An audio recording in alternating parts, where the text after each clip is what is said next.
오늘 읽은 성경 본문은 아브라함의 이야기를 마무리하는 25장 1절로 11절입니다. 저는 이번 이 설교를 준비하면서 이 아브라함의 이야기가 어떻게 시작되고 어떻게 끝나는지를 다시 한번 상고해 봤습니다. 창세기 11장 27절로 32절에서 아브라함은 아버지가 죽고 형이 죽는 죽음과 죽음을 통한 이별로 시작된 아브라함의 이야기가 이제 죽음을 통한 이별로 아브라함의 이야기가 마쳐지고 있습니다. 우리는 우리의 의사와는 상관없이 때로는 사랑하는 사람을 떠나보내야 할 때가 있습니다. 더 함께하고 싶지만 정말 내가 더 잘해주고 싶고 더 시간을 나누고 싶고 그렇지만 떠나보내야만 할 때가 있습니다. 그런데 오늘 이 아브라함의 죽음은 바로 그렇게 파란만장했던 무려 14장에 걸쳐서 있었던 이 아브라함의 이야기가 단 13절 한 절로 아브라함이 죽어서 창사되었다는 말 한 절로 정리되고 맙니다. 오늘은 우리가 바로 그 아브라함이라고 하는 믿음의 모델이었던 아브라함의 장례식에 우리가 함께 참여하는 시간입니다. 동시에 이 아브라함의 장례식에 참여하면서 여러분과 저는 우리의 장례식을 한번 돌이켜 미리 짐작해보는 시간이 되었으면 하는 그런 바람입니다. 오늘 본문은 크게 4가지의 이야기를 담고 있습니다. 첫 번째 1절로 4절은 그두라에게서 얻은 후손에 관한 이야기가 나와 있고 5절로 6절은 그 자손들에게 유산을 분배하는 이야기로 나와 있고 7절로 10절은 아브라함의 죽음과 장사를 지내는 이야기가 등장하고 있습니다. 그 다음에 11절은 하나님이 이삭에게 복을 주는 장면으로 이 4가지 이야기가 이렇게 연결되고 있습니다. 그런데 창세기 전체를 바라보면 23장부터 25장까지에 있는 이 이야기가 공이 3번에 걸쳐서 반복되고 있습니다. 즉 아브라함에 대해서, 이삭에 대해서, 야곱에 대해서, 즉 히브리 민족의 세 족장들을 얘기할 때 반복되는 6가지의 스토리가 그대로 같은 패턴으로 움직이는 것을 봅니다. 첫 번째는 23장에서 아내의 죽음과 장사에 대해서, 똑같이 이삭도 35장에서, 똑같이 야곱도 48장 7절에서 동일하게 같은 패턴을 유지합니다.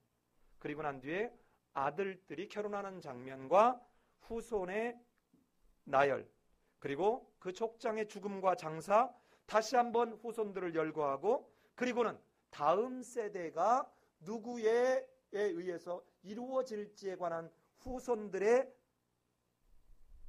족보, 후손들의 대략이 이러하니라고 마무리되고 있는 패턴이 반복되고 있습니다. 자, 이게 무엇을 의미할까요? 하는 것은 뒤에 잠깐 기대하기로 하고요.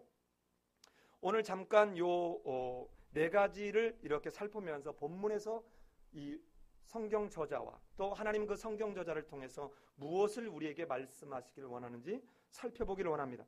1절로 4절에서 그두라의 후손들을 보면 여러분 그두라가 언제 아브라함의 후처가 되었는지는 알 수 없습니다.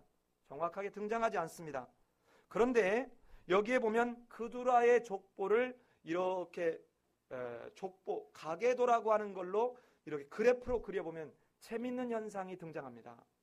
즉 아브라함이 그두라를 통해서 아들을 6을 두는데 그 아들 중에 둘만 후손을 갖습니다. 둘만 후손에 대해서 등장을 시킵니다. 그리고 그 둘 중에서도 즉 욕산과 미디안만 아들들을 거론하고 있습니다. 그런데 또 욕산과 그 미디안 중에서도 욕산의 둘째 아들 드단에 대해서만 아들이 등장하고 있습니다. 자, 희한하게도 둘째 아들과 넷째 아들에 대해서만 지금 얘기를 하고 있다는 것입니다. 그리고 드단도 역시 둘째 아들에 대해서만 얘기하고 있습니다. 자, 예를 들어서 미디안 넷째를 이야기하지 않으면 뒤에 미디안 족속을 얘기할 수가 없습니다. 그러면 여러분 3절에 보면 욕산은 스바와 드단을 낳았으며 드단의 자손은 아수르의 족속, 루두시의 족속, 루미의 족속이다. 이때 아수르의 족속은 우리가 알고 있는 아시리아가 아닙니다. 여러분 여기서 혼동하시면 안 됩니다. 이때 아수르 족속은 사막에 있었던 한 부족을 칭하는 것이지 앞으로 우리가 열왕기에서 보게 될 아수르 족속이 아닙니다. 자, 이들은 지금 아브라함을 통해서 어떻게 아브라함의 후손들이 아들 6과 손자 3과 손자 7과 증손자 셋을 둠으로 인해서 아브라함의 후손이 편만해지는지를 본문에서 얘기하고 있습니다. 그걸로 여기 얘기를 정리하고 난 뒤에 5절 6절에서는 이제는 무슨 얘기를 하냐면 그 자식들에게 유산을 분배하는 얘기가 나오는데 5절에 보면 이렇게 되어 있습니다. 아브라함이 이삭에게 자기의 뭐를 주고요? 모든 소유를 주었고 6절 한번 읽어볼까요? 시작.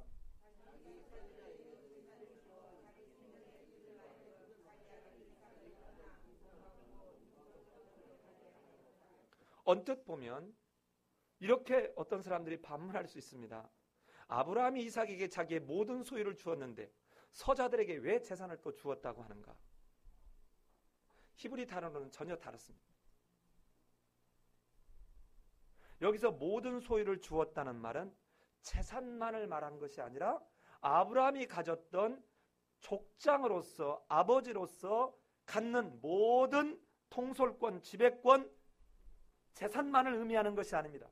그래서 히브리 단어에 보면 이삭에게 모든 것을 주었고 그리고 누구에게도 주었다? 서자에게도 주었다라고 그것이 단속되는 두 번의 이야기가 아니라 연결되고 있는 이야기인데 서자들에게는 뭐만 주었어요? 재물만 주었습니다. 즉, 왜 이 말을 이해해야 뒤에 야곱이 그렇게도 형의 에서의 장자권을 빼앗으려고 했는지, 리브가가 왜 그렇게도 야곱에게 장자권을 주려고 그 형제간의 20년간 처절한 고륙 상쟁이 발생할 수도 있는 위험을 초래하는지를 알게 됩니다. 이렇게 두 번째 일을 마쳤습니다. 그리고 아브라함의 나이가 175세였다고 합니다. 이 아브라함이 175세에 어떻게 세상을 떠났는지 한번 같이 볼까요? 시작.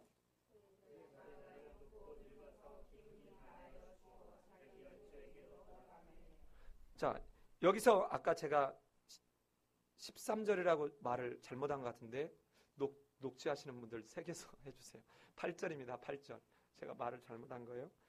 아브라함이 죽음의 장면은 단 한 절로 요약하고 끝나요. 8절로. 아브라함이 나이가 높고 늙어서 기운이 지나여 어떻게 됐다고요? 죽어 자기 열조로에게로 돌아가매 그랬습니다. 자, 여기에 보면 지금 말씀드린 대로 이 아브라함의 그 파란만장했던 이 이야기는 불과 한 절로 지금 요약해서 정리하는데 아브라함의 인생을 이렇게 한번 보십시오. 75년은 아버지와 함께한 인생을 살았습니다. 그리고 난 뒤에 중간에 25년은 아버지도 없고 아들도 없는 아브라함만의 하나님 앞에서의 사는 인생을 삽니다. 그리고 뒤에 75년은 아들과 함께하는 인생 75년을 살고 이제는 열조에게로 돌아가는 모습입니다. 즉 아버지와 살았던 인생의 3분의 1을 하나님 앞에서 훈련하고 준비했습니다. 그리고 난 뒤에 그 준비한 것을 가지고 아들과의 인생 75년을 사는 모습이 바로 아브라함의 인생의 모습이었습니다. 그런데 이 아브라함은 이삭이 에서와 야곱을 낳고 난 뒤에도 무려 15년이나 더 살았습니다. 뒤에 보면 왜 이삭의 이야기 스토리가 그렇게도 짧아지는지, 여러분 유대인의 가정교육은 대부분이 어머니에게서 이루어지는데 몇 살 때까지 대체적으로 이루어지느냐? 짧게는 3살, 길면 12살입니다. 그러면 에서와 야곱의 신앙과 에서와 야곱의 인성에 관한 것이 아브라함이 살았을 때 그들에게 다 전해진 것입니다. 희한하게도 이삭에 관한 스토리는 굉장히 짧습니다. 뒤에 보면 너무너무 짧습니다. 이제 25장 19절에서 이제 이삭의 톨레도선 이러하니라, 이삭의 대략, 이삭의 가계, 이삭의 족보는 이러하니라고 말하는데 그 이삭의 족보는 실은 이삭의 이야기가 아니라 야곱의 이야기로 거의 바로 들어가다시피 합니다. 자, 이렇게 아브라함의 인생이 어떻게 끝나는지를 7절 한 절에서 딱 정리하고 마는데요. 여러분,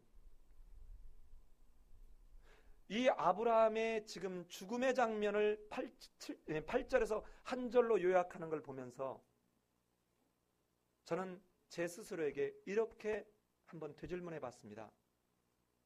내가 잘 죽기를 기도해야 되겠구나.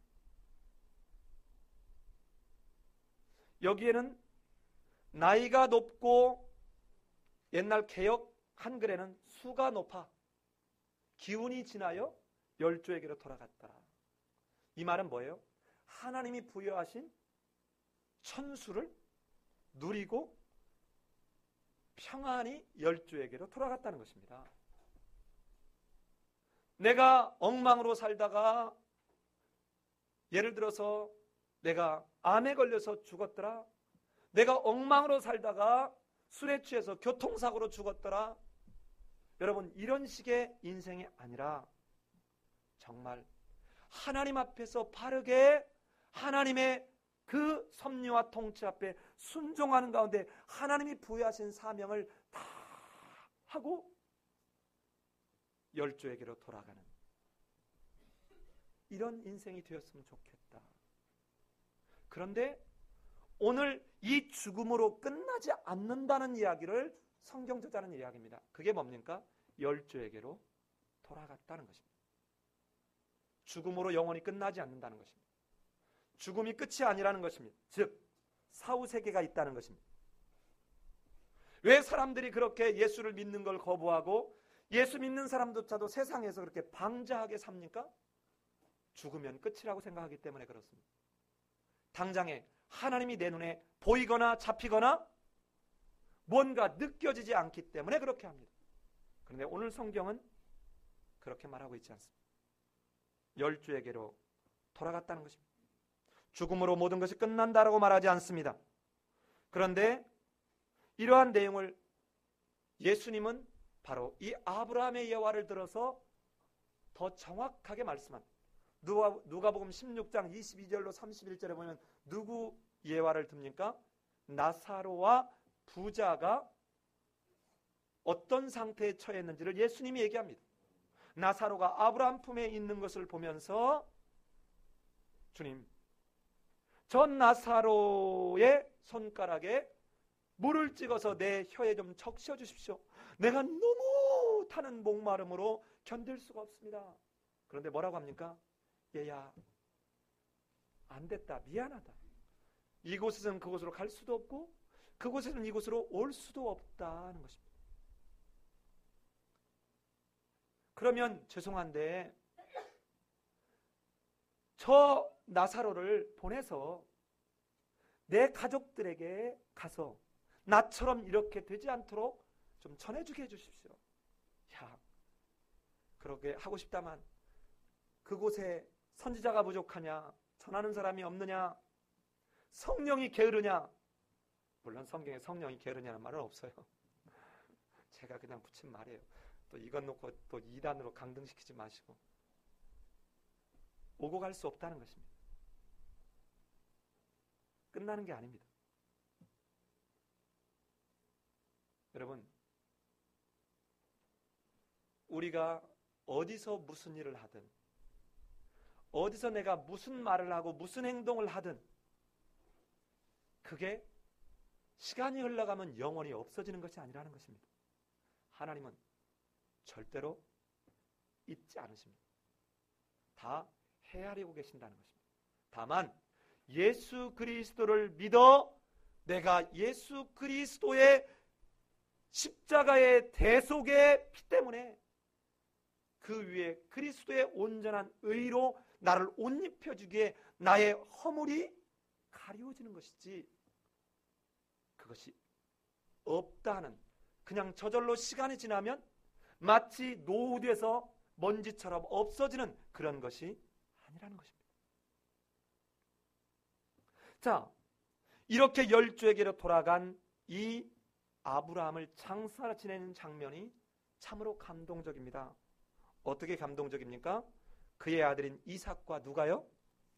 이스마엘이 장례합니다. 여러분, 이스마엘은 누굽니까? 처절한 한이 맺힐 만한 사람이 이스마엘입니다. 자기를 죽음으로 내몰았던 매정한 아버지였습니다. 그 자기의 계모, 이 사라의 질투와 학대가 결국은 아버지를 조정했고, 그 아버지는 무책임하게 우유부단하게 그래도 자기 핏줄을 물 가죽 부대 한 부대와 떡 한 덩이를 주고 광야로 내몰아서 죽음으로 처하게 했던 아버지입니다. 그래서 그 이스마엘이 돌아와서 장례하고 있습니다.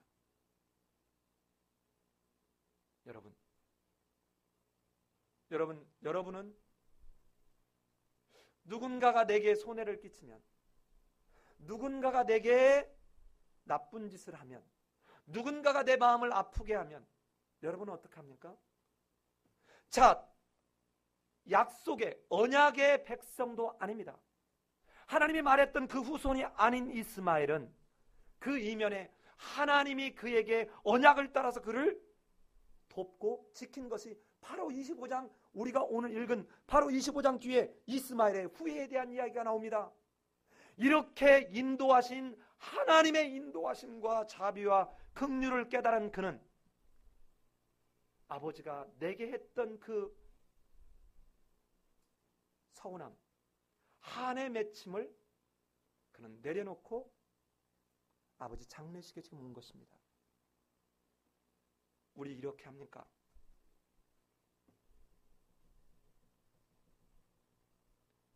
여러분, 혹시라도 가족 안에서 남편이 아내에게, 아내가 남편에게 서운하게 했다고 합시다. 마음에 상처를 줬다고 합시다. 아들이 형제가 형제에게, 자식이 부모에게, 성경에서는 이것이 얼마나 기가 막힌 노릇인지 너희는 그 해를 넘기지 말라는 것입니다.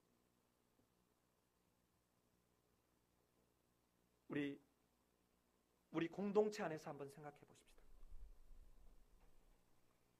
공동체 안에서 우리 안에 혹시라도 내 마음에 다르게 생각하는 사람을 볼 때, 또 내가 귀에 듣기에 거슬리는 어떤 아픈 이야기를 했을 때 여러분은 어떤 마음을 갖습니까?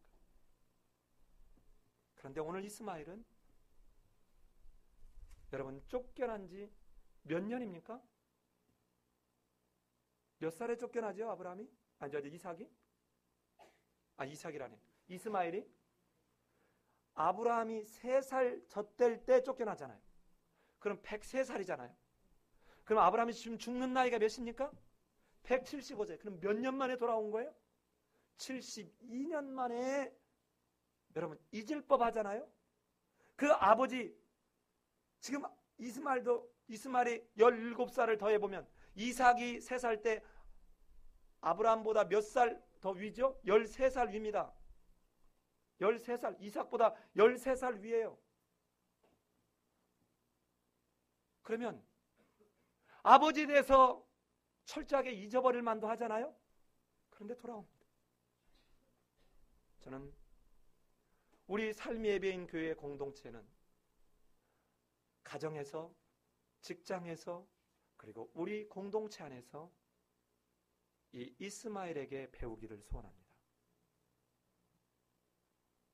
정말 끌어안고 함께 울어줄 수 있고, 끌어안고 함께 기뻐해 줄 수 있고, 기쁨은 나누면 배가 될 것이고 슬픔과 아픔은 나누면 반이 될 것입니다. 이 이스마엘의 하나님의 은총을 경험한 자로서의 그 모습을 우리는 우리 삶에서 누릴 수 있게 되기를 원합니다. 과거에 여러분 삶 속에 처절하게 고통을 준 사람이 있습니까? 용서하십시오. 그 사람은 절대로 지금 편하지 않을 것입니다. 여러분에게 하나님이 베풀어준 은혜가 있지 않습니까?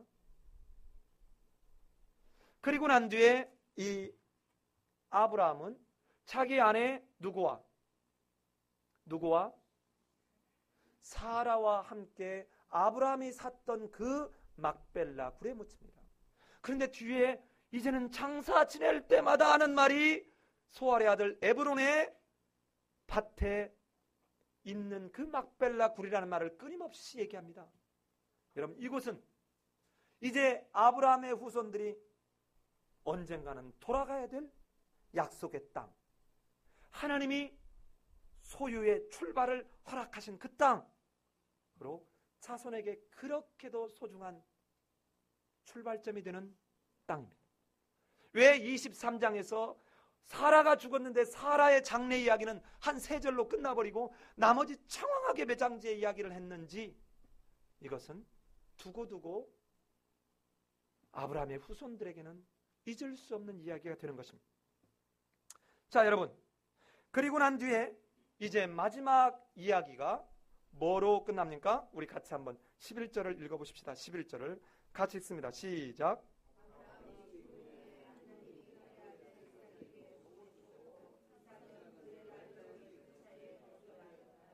자 여러분,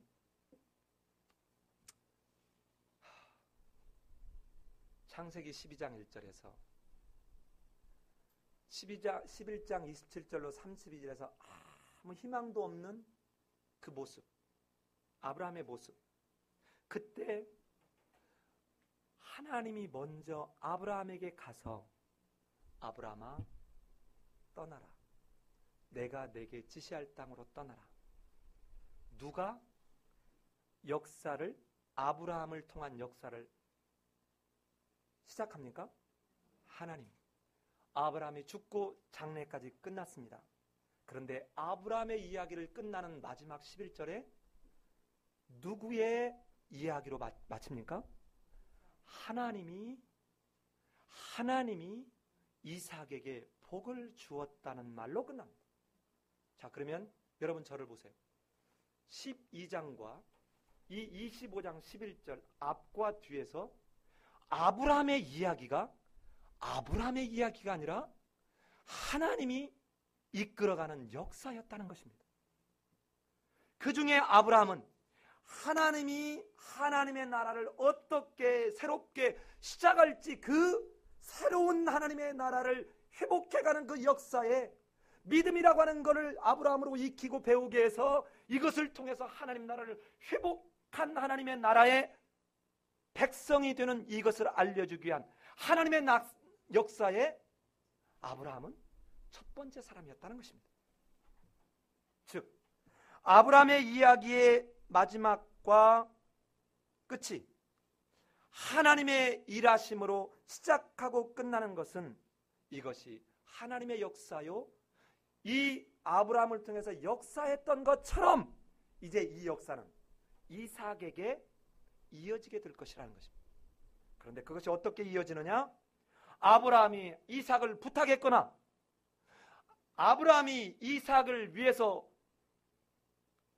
롯을 향한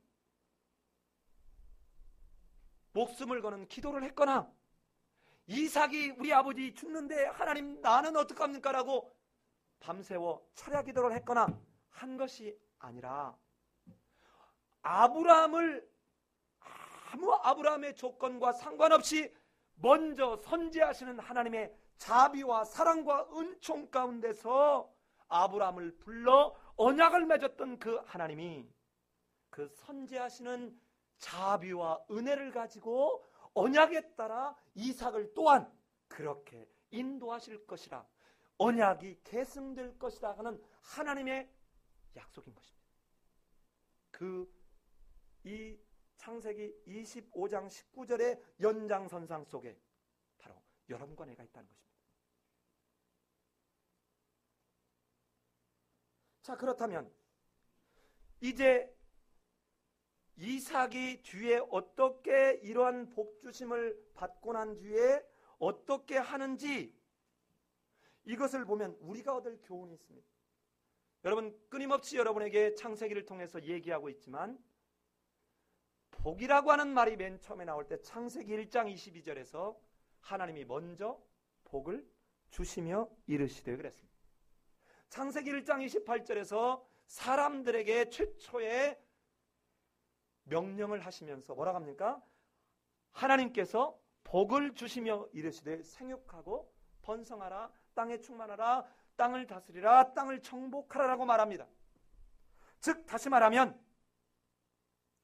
누가 하나님의 복을 누리느냐?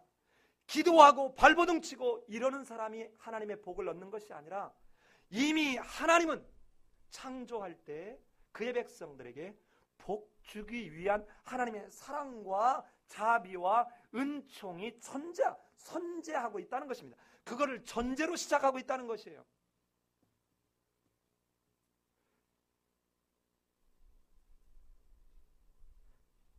그래서 시편 기자는 이렇게 얘기합니다. 136편 3절에서 모든 주에 뛰어나신 주께 감사라, 그 인자하심이 영원하심이로다.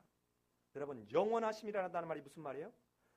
우리 시간 개념으로 영원 전부터 계셨고, 즉 이 말은 우리 인간의 시간 개념으로 시간이 시작하기 전에 계셨고, 우리 인간의 시간 개념으로 시간이 끝나버릴, 즉 모든 종말이 오고 난 뒤에도 계속 있을 그 하나님, 그 하나님의 인자하심은 창조 전부터 존재해서 이 창조가 다 끝나고 종말이 오고 난 뒤에도 계속해 계시다는 것입니다. 내가 인자와 자비를 구해서 존재하거나 내 행위나 나의 노력이나 어떤 것으로 주어지는 것이 아니라 선지하시는 그 하나님의 성품, 하나님의 속성이라는 것입니다. 따라서 이것을 모세는 우리에게 이렇게 얘기합니다. 신명기 5장 10절에서 나를 사랑하고 내 계명을 지키는 자에게는 천대까지 은혜를 베푸시느니라. 이 나의 계명을, 나를 사랑하고 내 계명을 지키는 자라는 말을 다른 말로 바꾸면 뭡니까? 내 언약 안에 있는 자, 이 말. 내 언약 안에 있는 자. 여러분, 내가 언약 안에 있냐는 거예요. 언약 안에 있다, 이 말은 하나님 나라의 백성이라는 말입니다. 하나님 나라의 백성이라는 말은 하나님의 왕되심과 그의 통치하심 앞에 절대적으로 순복하는 사람입니다. 내가 내 멋대로 하는 사람이 아닙니다. 자, 이제 제대로 된 이제 아브라함의 이 마지막 인생을 이야기했으니까 이제 아브라함의 장례식을 해야 되지 않겠습니까? 아브라함의 장례식을 지금부터 할 텐데 제가 조서를 읽겠습니다. 조서. 자, 한번 살펴봅시다. 아브라함이 어떤 사람인지 우리 한번 지금까지 12장부터 좀 더 빠르게는 11장 27절부터 지금까지 온 속에 아브라함이 어떤 사람인지를 한번 제가 조서를 한번 경력과 조서를 원래 장례식 못 나게 할 때는 이렇게 해요. 못 나게 할 때는. 예. 자, 아브라함이 어떤 사람이었는지를 한번 쭉 살펴보겠습니다. 아브라함은 하나님의 말씀 앞에 즉시 순종한 사람이었습니다. 하나님이 아브라함아 가라. 첫 번째 단어가 아브라함아가 아니에요. 가라. 가라. 이 말을 바꾸면 떠나라. 이 말. 그럴 때 아브라함이 하나님, 우리 아버지 이 식솔들은 어떻게 하고요? 나 거기 갔다가 그 애들한테 잡혀서 죽을 수도 있는데요. 그 거리가 얼마나 먼데요. 이런 단 한마디도 하지 않은 걸로 성경 기자는 기록하고 있습니다. 그럼 뭘 의미할까요? 즉시 순종했다는 것입니다. 토를 달지 않아요. 하나님 한번 내가 생각해 볼게요. 이렇게도 말하지 않습니다.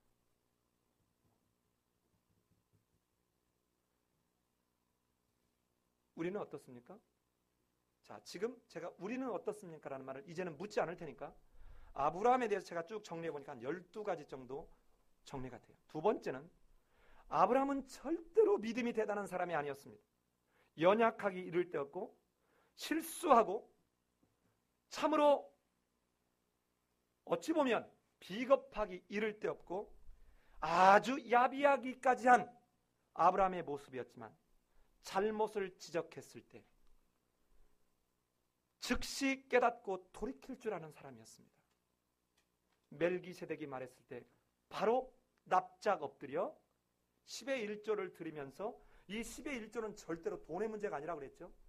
하나님의 주권, 바로 하나님이 그렇게 하셨다는 자기의 신앙 고백입니다.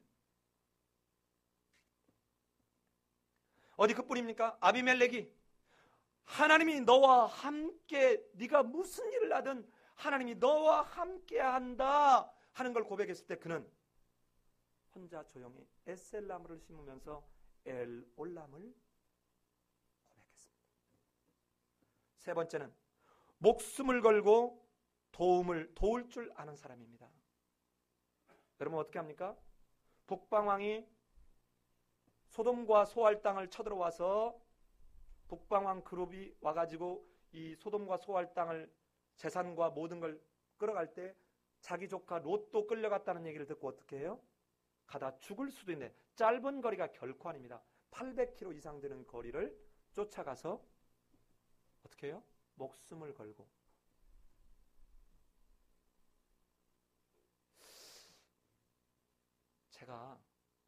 강도가 제가 돈이 많은 줄 알고 저를 납치해갔다고 하면 여러분에게 문자가 쭉 가면 그 사람들은 칼을 가지고 있고 휘칼을 가지고 있고 쇠파이프를 갖고 있으면 오면 죽여 할 때 우리 성도님들은 저를 몇 명이나 구하라 볼까?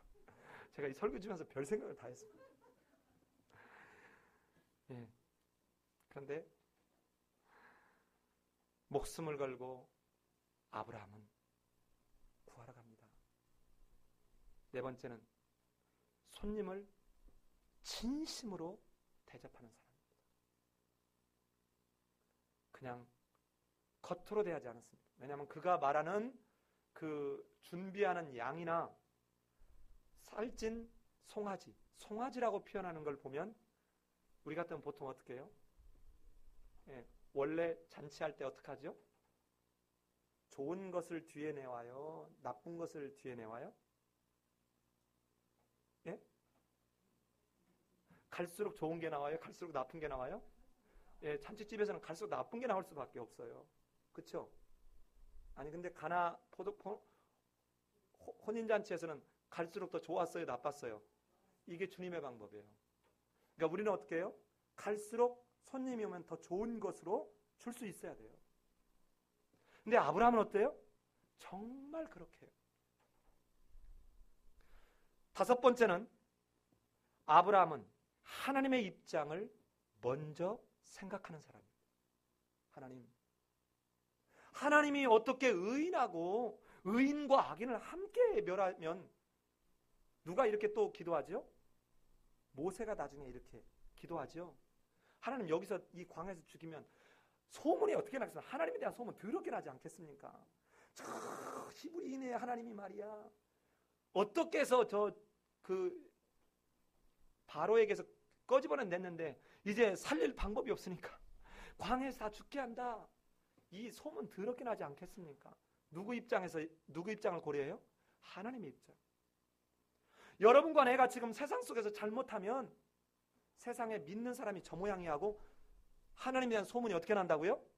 더럽게 난다고요. 진짜. 여섯 번째는 진정으로 기도의 의미가 뭔지를 아는 사람입니다.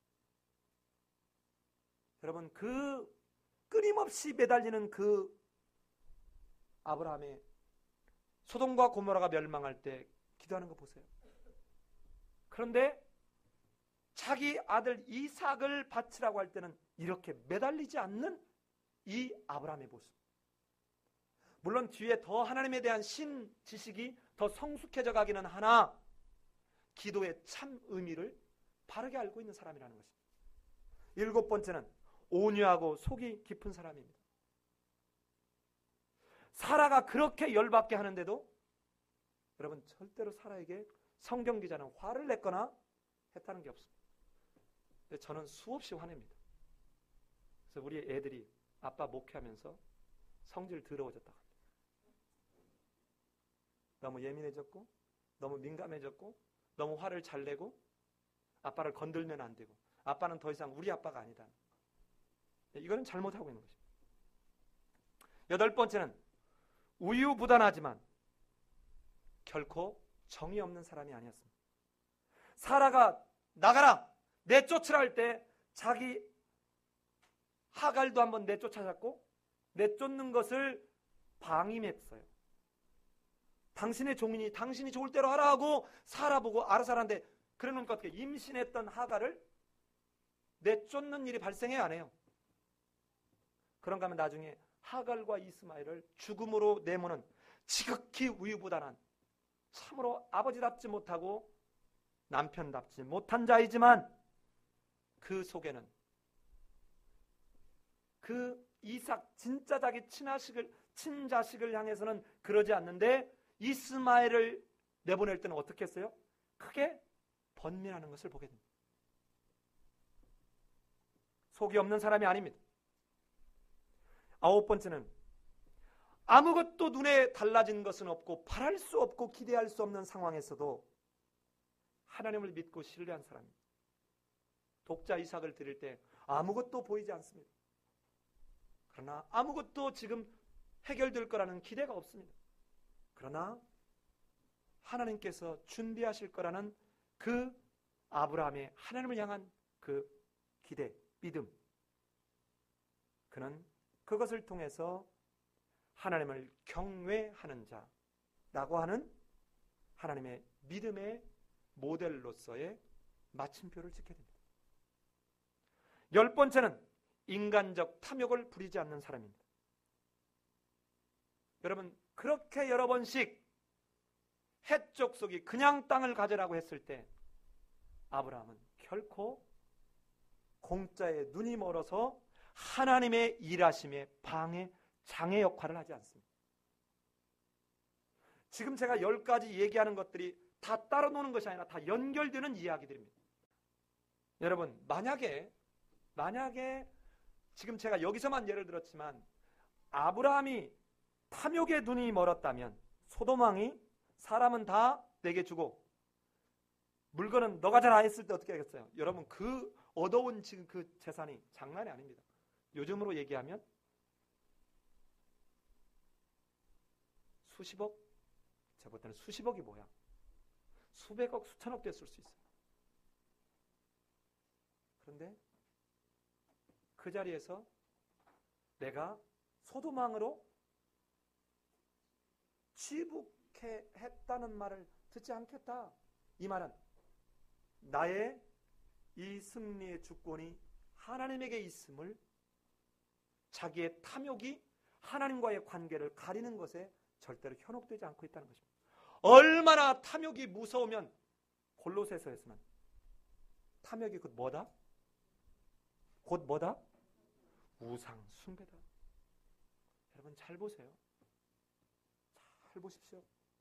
오늘 우리에게도 똑같습니다. 헌금하는 것, 남을 돕는 것 할 때 보세요.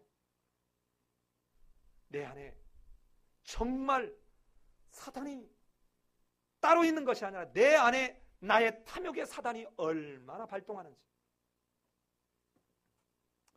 11번째, 후손을 생각하는 사람입니다. 땅을 구입하는 것 등을 보면서 또 멜기세덱이라니. 다메섹 엘리에셀을 통해서 이삭의 아내를 택하는 그 장면을 보면서 후손들에게 어떻게 하나님의 언약을 붙들어야 되는지 후손들을 생각할 줄 아는 사람. 여러분, 제가 기업체 가서 강의를 할 때 강의하는 제목 중에 하나가 뭐냐면 리더십에 대해서 강의를 합니다. 리더십. 자, 리더가 어때야 되느냐, 경영진이 어때야 되느냐, 부장으로서는 어떻게 해야 되냐 할 때 제가 잊지 않고 쓰는 단어 중에 하나가 이겁니다.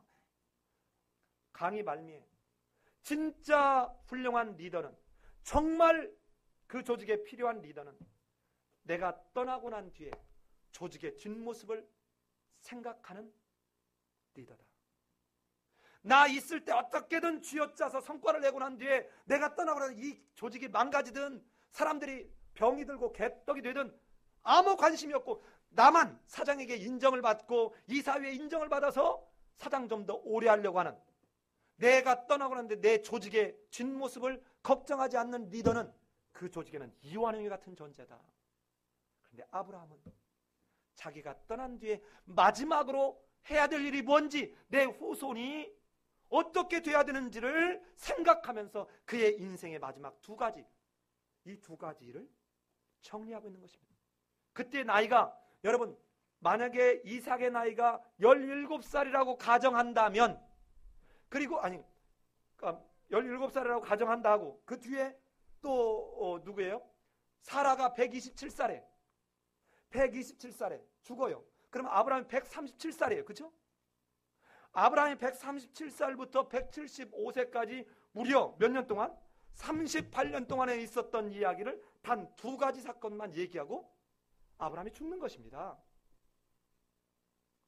왜 성경 기자는 이 두 가지를 그렇게 드러내서 강조하고 있냐는 것입니다. 나중에 뒤에 가면 요셉은 마지막 50장에서 54년 동안에 있었던 이야기를 단 한 사건만 이야기하고 이야기를 종결합니다. 왜 성경 기자는 이럴까요? 바로 아브라함은 내가 죽기 전에 내 후손들이 이 내가 지금까지 하나님의 은총을 주어서 깨닫게 한 그 믿음을 통한 하나님의 나라의 백성이 되는 그 길을 후손들이 놓치지 않도록 후손들을 생각하며 마지막 할 일을 마무리하는 사람이었습니다. 여러분, 돌아가시기 전에, 이 땅을 떠나기 전에 재산 분배하고 이거는, 이 아파트는 너 갖고 저 땅은 너 갖고, 이것이 먼저가 아니고 이 후손이 어떠한 하나님의 신앙을 갖게 될지를 아브라함처럼 진짜 유산을 물려줄 수 있어야 합니다. 마지막 12번째는 아름답게 생을 마감하는 사람입니다. 어떻게 해요? 이렇게 탐욕을 부리지 않으니까 천수를 누릴 수 있었습니다. 이렇게 전적으로 하나님께 의뢰하니까 하나님의 인도와 보호를 받을 수 있는 것입니다.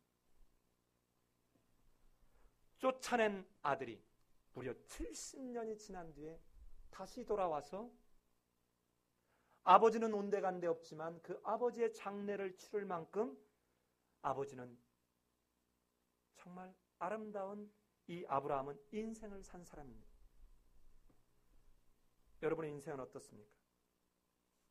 자, 이게 아브라함 자체의 삶의 모습인데, 다른 사람은 그러면, 자, 이제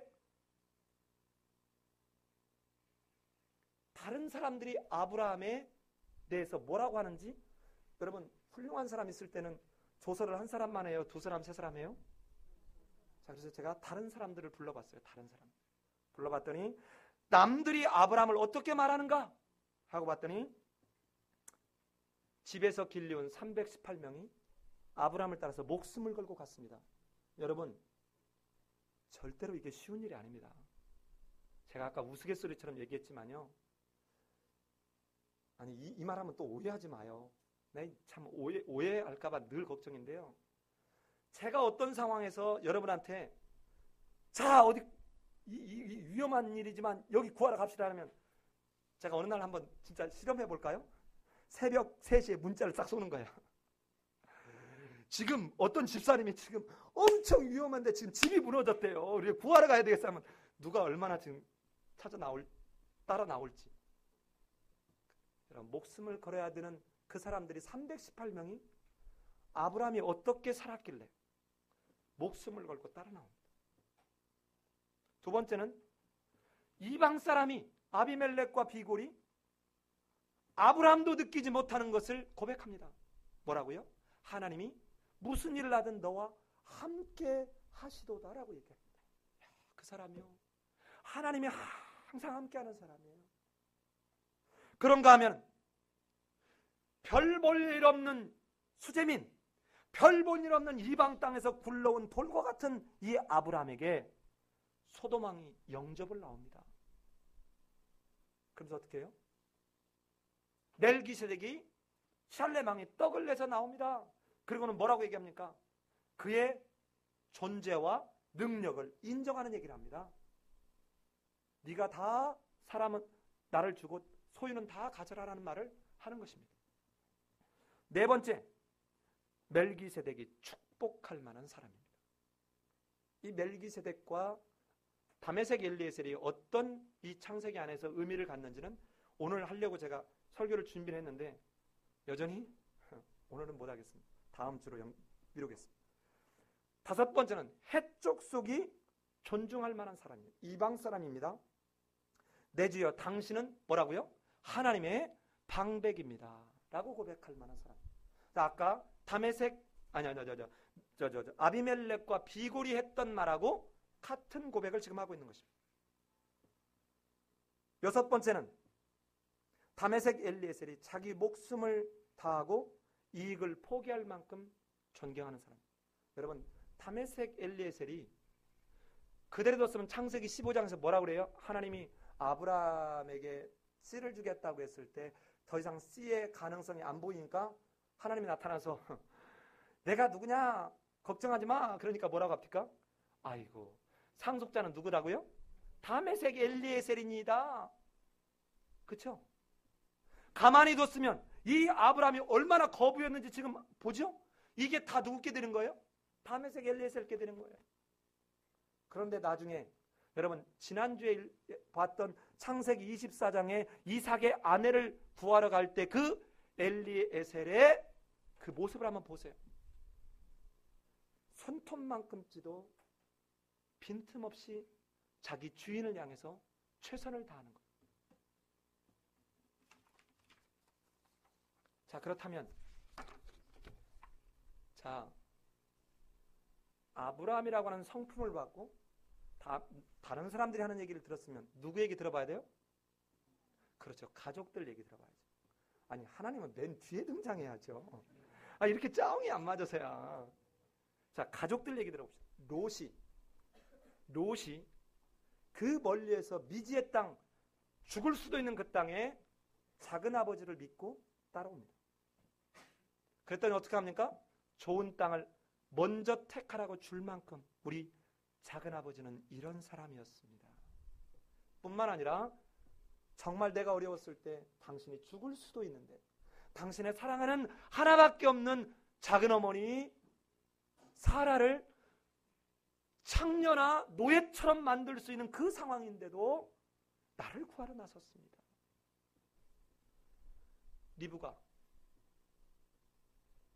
리브가가 그 아브라함이 어떻게 자기를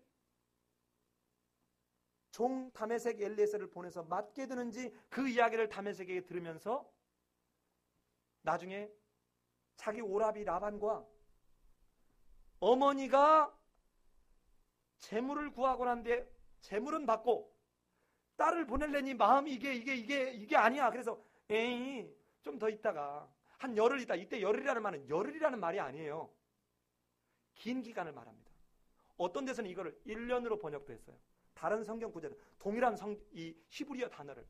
이 말은 뭐예요? 지금 이 사람들 말은 야, 내가 네 재산은 탐이 나는데 내 딸 거기다 보내면 자주 볼 수도 없고 가다가 무슨 또 위험을 당할 수도 없고 가서 잘 사는지 어쩐지. 아직 딸들을 시집 안 보내본 분들이 대부분이에요. 이 마음 잘 모를 거예요. 딸을 시집 보내면 우리 하사모님 그날 시집 보내면 이제 그 마음을 드실 거예요. 그때는 제가 조금만 목소리가 안 좋아도 제가 무슨 일이 있나 보다. 그리고는 이제 막 걱정하는 거죠. 이게 엄마예요. 자, 그런데 얘가 이 라반과 어머니가 딱 재산 받고 이 돈 선물을 받고 난 뒤에 이렇게 뻐길 때 리브가가 어떻게 한 줄 아세요? 단번에 가겠습니다. 리브가가 딱 한마디 가겠습니다. 그리고는 everything she my death. 제가 2개 국어하잖아요.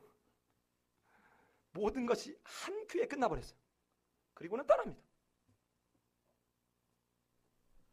이삭, 우리 아버지요, 나를 묶어서 번제로 드린다고 해도 나는 우리 아버지의 삶을 나는 믿습니다. 우리 아버지가 믿은 그 하나님 내가 믿습니다. 저는 이 대목에 가면 여기에 꼭 가시가 박힌 것 같아요. 우리 아들들이 나중에 그럴까? 제가 우리 아들들 생각하면서 기도할 때는요, 공부를 잘해 주십시오. 이거보다 하나님 정말 내가 언제 어떻게 되더라도 여호와의 신앙을 하나님 놓치지 않게 도와주셔서 주님 품 안에서 다시 만나는 하나님 그 은총을 허락해 주옵소서. 이 땅에서 좋은 대학교를 가고 더 높은 더 많은 부를 누리고 더 높은 지위에 가고, 여러분 그래봐야 3, 40년이야. 아니 100억이 있는 사람은 하루에 6끼 먹냐고. 1000억이 있는 사람은 앞으로 양복 한 벌 뒤로 양복해서 이리로 단척 끼고 뒤로 단척 끼냐고. 아니에요. 그런데 그 물질을 어떻게 쓰면 똑같은 100만 원밖에 안 되는 물질 갖고도 100명이 함께 행복할 수 있게 하는 누가 진짜냔 말이에요. 이삭이 바로 그런 아버지란 고백하는 거예요. 왜? 그래서 뒤에 이삭의 이야기는 거의 등장하지 않아요.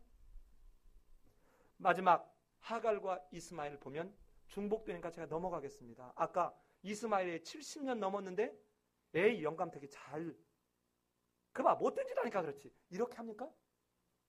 70년이 지났지만 그러나 돌아와서 그 아버지를 고이 모셔드립니다.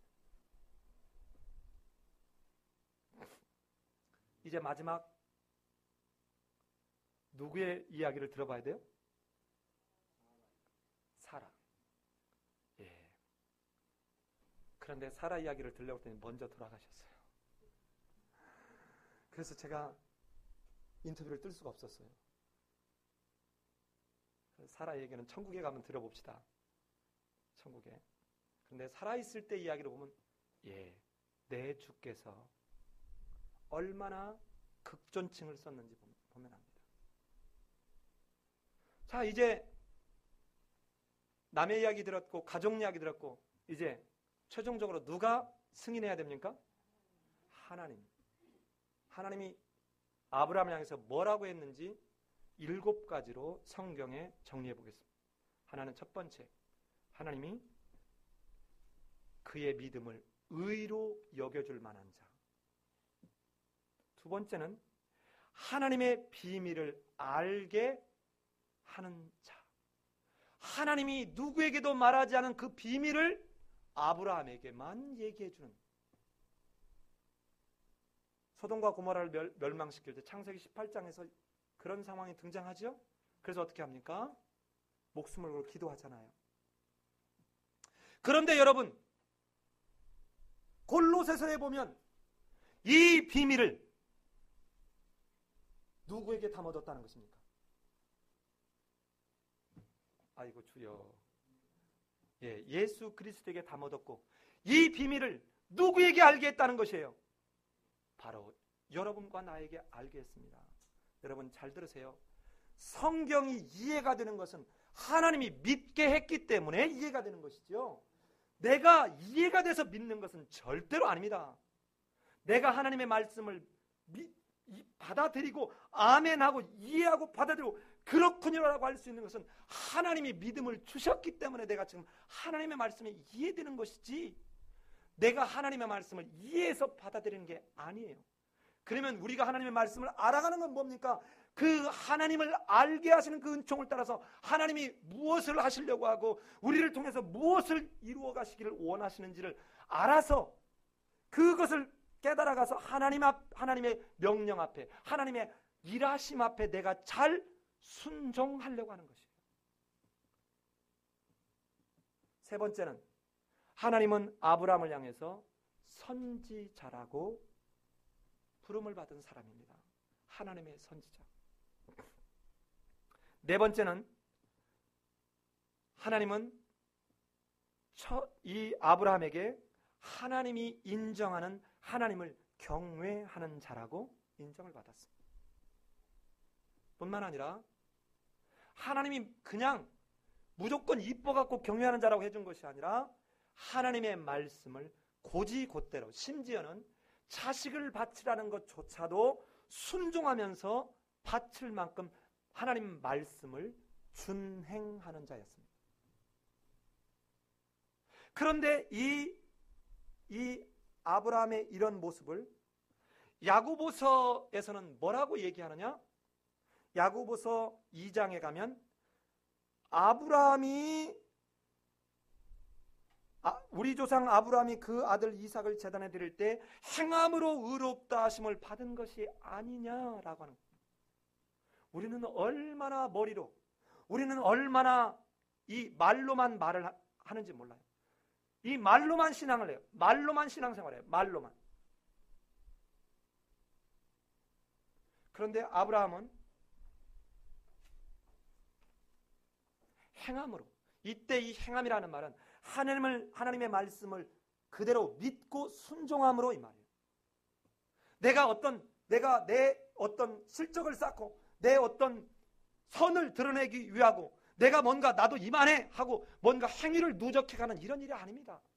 하나님이 말씀하신 그 말씀을 따라서 그대로 할락 걷는 그 일.